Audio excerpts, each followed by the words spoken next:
Elbc Newsline.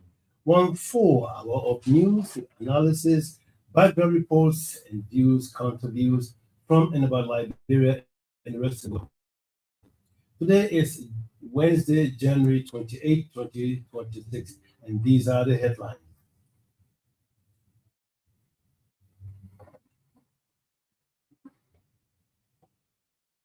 Government says Liberia's diplomatic progress reflects renewed international credibility. Liberia to host the 2025 year-end Joint West Africa Monetary Zone statutory meeting early February.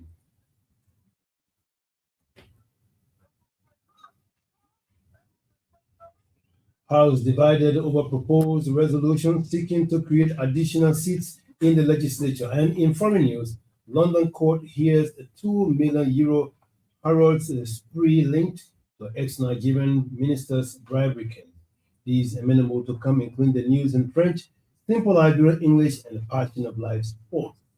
Before all that, here is Emmanuel Colley and the bulletin of news.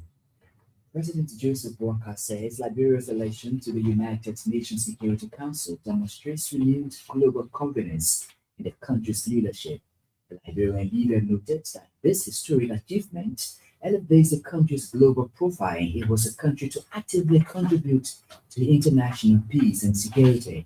His first annual message on Monday, the president stated that the Security Council role builds upon Liberia's active engagement in regional bodies including ECOWAS, Man River Union, and the African Union. Featuring diplomatic successes, President Ibuaka pointed out the strengthening bilateral relations with the United States, evidenced by the extension of visa validity for Liberians. The chief Liberian diplomat reiterated his administration's core foreign policy principles, pledging to continue pursuing a strategy dedicated to promoting peace, prosperity, inclusion, and national pride. At the same time, President Joseph Walker has outlined economic diplomacy as a central pillar of his administration's agenda, aiming to transform Liberia's global economic engagement. Economic diplomacy is a use of government resources to promote the growth of a country's economy by increasing trade and promoting investments, among others. His annual message to members of the legislature on Monday, President Ibuaka said the government is ensuring a decisive switch from aid dependence to trade and investment. Administration will pursue a foreign policy that promotes peace, prosperity, inclusion, national pride, and strengthening its global standing by putting international meetings.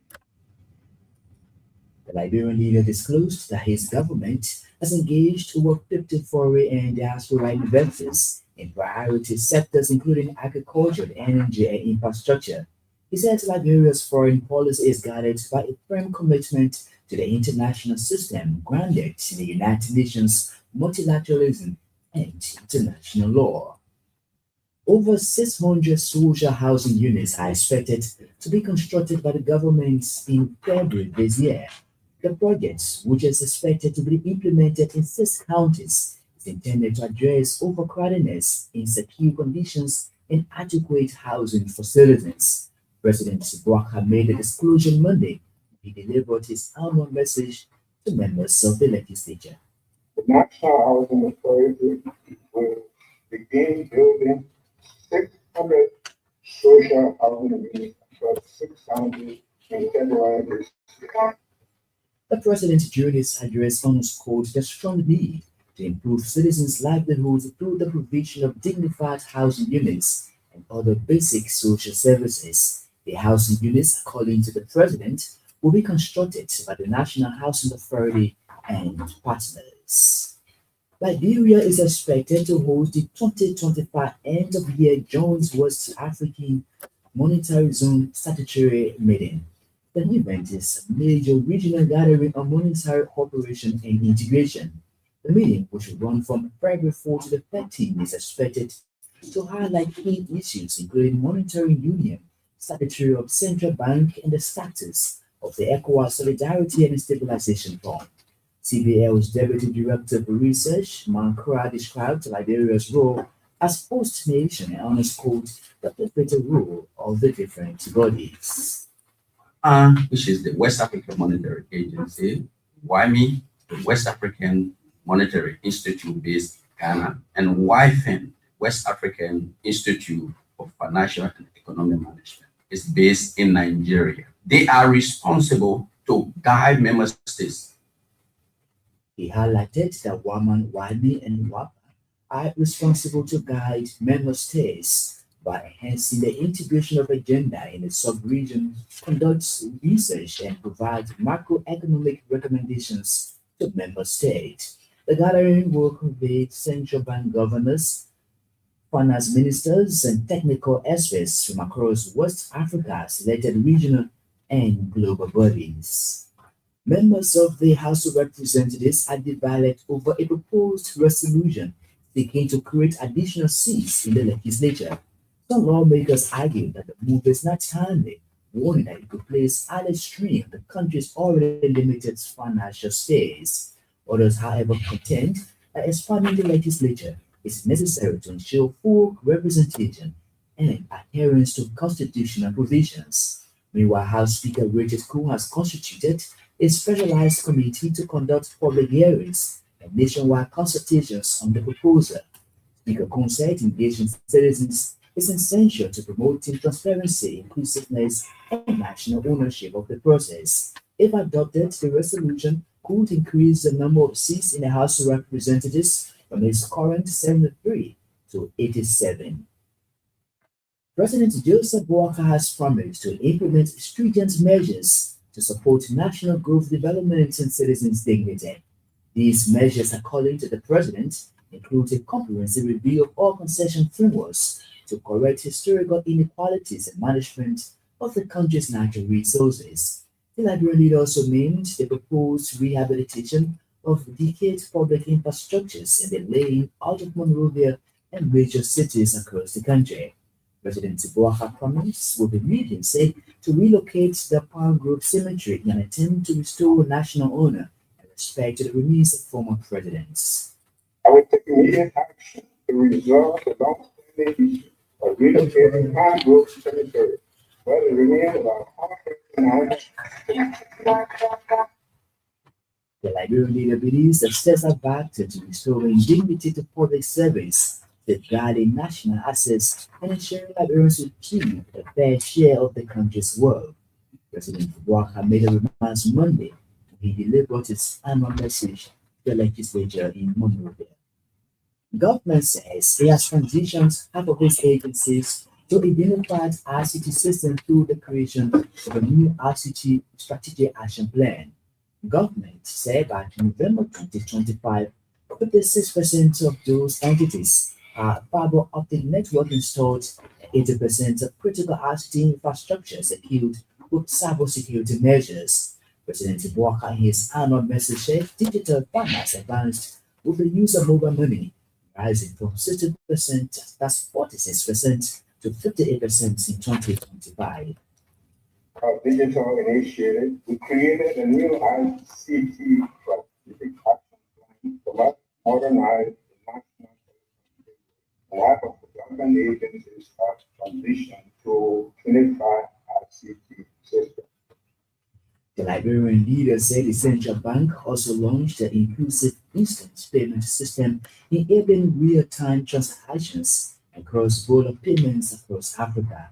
This, according to the president's expanded mobile network coverage to underserved areas, improving access and participation in the digital economy. Meanwhile, the Liberian chief executive said the National Port Authority remains a critical gateway to Liberia's economy.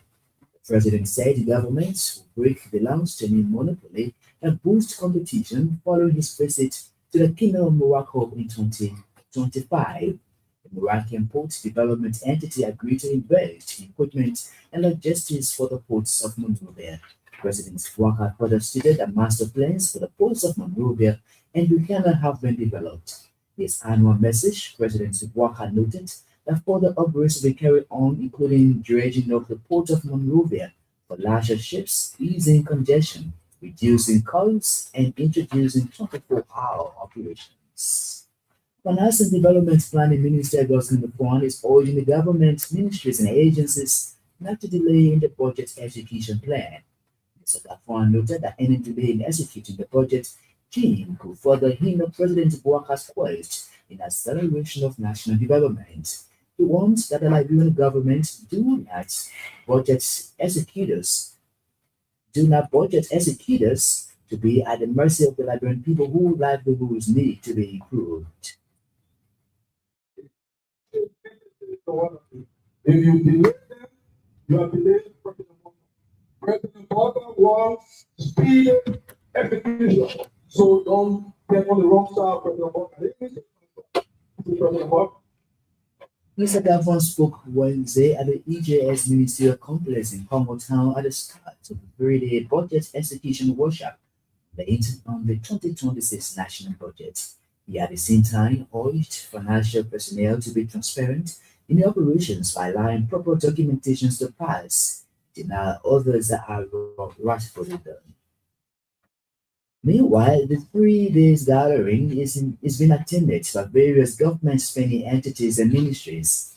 According to Assistant Minister for Budget Sarah Moba, the gathering seeks to reinforce common understanding of legal and policy as well as institutional framework and budget execution.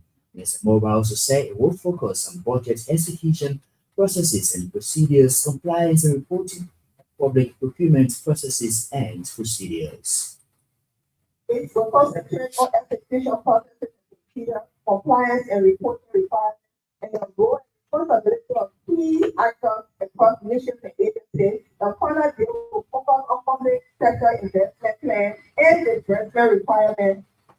The 3-day workshop is one of the themes strengthening government budget through transparency, accountability, and inclusive budget implementation. It is being attended by financial personnel from various government ministries and agencies. Environmental Protection Agency, the EPA Executive Director Dr. Emmanuel Yuri Yapawolo, has re-echoed several effects of climate change to Liberia. Dr. Yapawolo highlighted heavy rainfall, flooding, coastal erosion, and unpredictable farming seasons as serious risks to lives and livelihoods across the country. He emphasized that women and vulnerable groups are often the most affected by climate impacts, but also play a critical role in protecting families and communities. The EPA Executive Director was speaking at the start of the 3-day workshop in Buchanan Grand Bassa County, hosted by the Climate Information System Projects. Over 60 women in Buchanan Grand Bassa County are attending a 3-day climate resilience training and validation workshop. The workshop is being hosted by the Environmental Protection Agency in collaboration with the Enhancing Climate Information System Project CIS. The training aims to enhance community resilience by empowering women as key conduits for climate information dissemination. At the start of the training, CIS project manager Nelson Jala highlighted the importance of the project and the contribution women play in disseminating climate information to larger audience. And more than 30 health practitioners at the St. Joseph Catholic Hospital in Congo Town are undergoing a week-long continuous professional development training. The training is organized by the Nursing Online Liberia, a medical education organization. Nursing Online Liberia Executive Director Shelley Saki Famula said the training is focused on safe patient care, infection prevention, effective communication, and practical nursing skills, among others. And Famula expressed gratitude for the support from the hospital's leadership as well as participants. He comes back later with our weather and also our forum. Well, during the 3rd annual address to the legislature and the Liberian people Monday, President Joseph Boakai promised to initiate key steps to support national development. These steps, the president believes, will restore dignity and ensure a fair share of the country's natural resources among the citizens. Here is an excerpt of the Liberian leader's address on Monday. I will ensure that we continue to